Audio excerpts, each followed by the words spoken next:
Hello. Hello. I'm Marcus. How are you, Marcus? So can the feminine aspects that are featured in the circle with the M and F be expressed in the masculine and the masculine aspects be expressed in the feminine? Yes, when the two halves of the soul split, you could say that one half is dominant, in this case a heterosexual split, one half is dominantly masculine with some feminine characteristics, and the other half will be dominantly feminine with some masculine characteristics, potentially. Thanks. So, it's the dominant characteristics of the soul that actually determine the attractions to the bodies. So if you're in a male body, then it's highly likely that you've been attracted to the male body because your soul is dominantly masculine, your half of the soul is dominantly masculine. However, what happens, part of your question sometimes is related to spirit influence. Unfortunately, on Earth, sometimes spirits surround this incarnation process who are of a different gender. And sometimes they influence the person and make them feel more masculine than, in this case, feminine. Or they can also do the same on the other end with regard to the male. And you often see these kind of influences, and when you see the spirits, you can see what kind of spirit is influencing a particular person.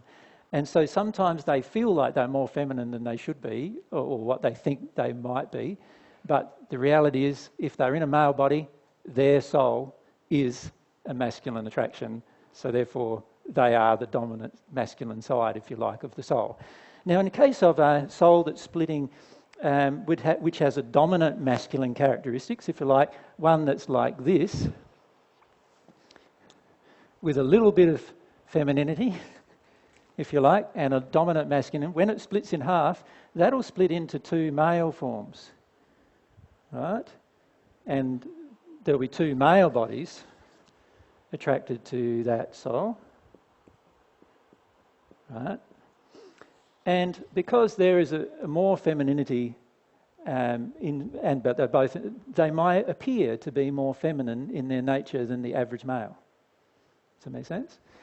And the same applies with a female split. Yeah. So, but it is the will, the gift of will was given to the completed soul, this complete unit, whatever its spread of masculinity and femininity is immaterial. The will was given as a gift to it. Yep. And how it splits into the two halves is completely dependent upon the balance of masculinity and femininity within the soul. So once, if we go back to what I had drawn before, once we've incarnated, and the process of incarnation is the creation of the two bodies through the process of conception. So the two bodies are created, and the soul attaches itself to those two bodies.